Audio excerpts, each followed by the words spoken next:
Sorti en 2016 par les Red Hook Studios, Darkest Dungeon est un jeu indépendant de type roguelike où l'on parcourt des donjons dans un univers de dark fantasy en combattant des monstres et en cherchant des trésors. Le jeu se caractérise par une difficulté élevée et des mécaniques de gestion du stress des personnages. Il a également été salué à la fois pour son style visuel délirant qui transpire d'horreur gothique et sa bande-son phénoménale qui vous plonge immédiatement dans une histoire sombre. Dans Darkest Dungeon, le but est d'engager et de gérer une équipe de héros qui, malgré toute leur bravoure et leurs compétences, sont aussi pas mal amochés. En particulier, ces héros sont sujets au craquage et peuvent développer différents traits positifs ou négatifs, même si généralement ces excentricités les empêchent surtout de retourner explorer des donjons ou des forêts inquiétantes. Évidemment, plus vos héros découvrent de grottes et de monstres, plus ils s'entraînent.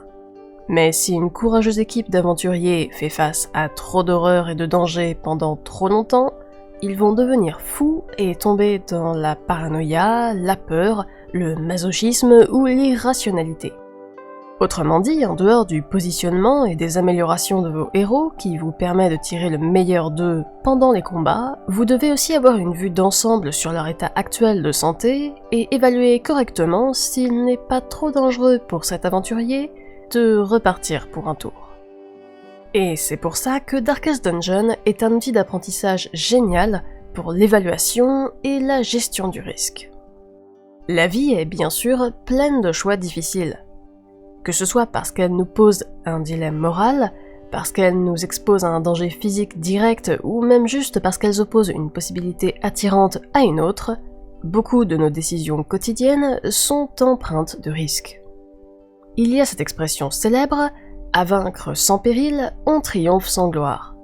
Et bah, si vous voulez suivre ce mantra, il va bien falloir que vous ayez un moyen de le gérer, ce risque, et au moins de l'appréhender.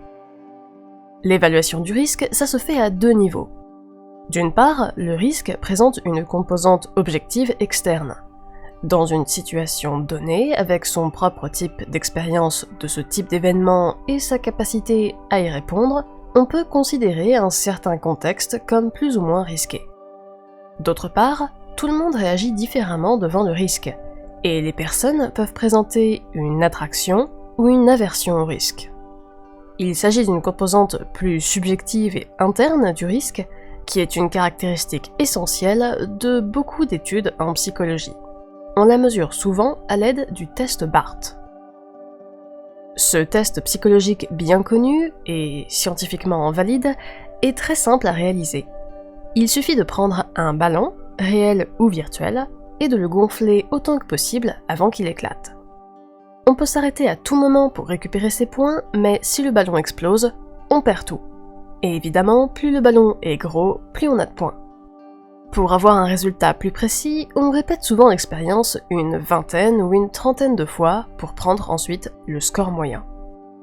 Un score moyen élevé indique que la personne est attirée par le risque, alors qu'un score moyen plus bas montre plutôt une aversion au risque.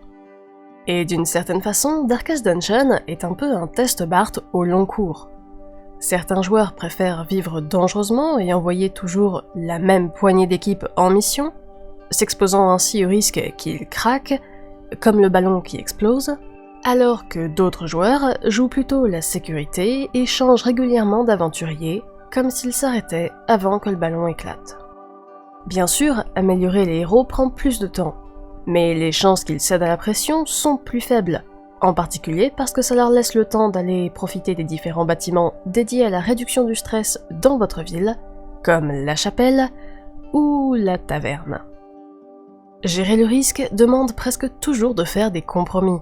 Il faut renoncer à certaines choses jusqu'à un certain point pour gagner plus de sécurité en retour. Mais tout ne vaut pas le coup d'être abandonné, et le risque n'est pas toujours notre pire ennemi. Il faut plutôt apprendre à comprendre et réagir au danger dans un environnement sans conséquences, comme un jeu vidéo, pour nous permettre de mieux l'accepter et d'y faire face dans la vie de tous les jours.